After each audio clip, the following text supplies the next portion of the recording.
பிறைநிலவு பாட்டி கதை. நல்ல மனசு. ஒரு காலத்தில் ஒரு சிறிய கிராமம். அந்த கிராமத்தில் மீனாட்சி பாட்டின்னு ஒரு பாட்டி இருந்தாங்க. பாட்டிக்கு அதிகம் பணம் இல்ல, ஆனா மனசு ரொம்ப பெரியது. ஒரு நாள் மாலை நேரம். மழை பெய்யுது, மழை பொழியும் மேகம். ஒரு பசிக்கார பையன் நடுங்கிக்கிட்டு பாட்டி வீட்டுக்கு வந்தான். பாட்டி சாப்பாட்டை பார்த்தாங்க. ஒரே ஒரு தோசை தான் இருந்தது. ஒரு நிமிஷம் கூட யோசிக்கல. அந்த தோசையை 2 துண்டா பிச்சு பையனுக்கு கொடுத்தாங்க. பசி போகணும் கண்ணா, அது போதும்னு சொன்னாங்க. பையன் சாப்பிட்டு போனான். அடுத்த நாள் காலையிலே பாட்டி அடுப்பை ஏத்தினா. ஆச்சரியம், அதிர்ச்சியை வெளிப்படுத்தும் முகம்.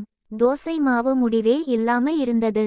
அப்போ பாட்டி சிரிச்சுக்கிட்டே சொன்னாங்க, நல்ல மனசு இருந்தா ஆண்டவன் எப்பவும் கைவிட மாட்டான். சிவப்பு நிற இதயம் பாடம். பணம் இல்லாம இருந்தாலும் நல்ல மனசு இருந்தா வாழ்க்கை நிறையும்.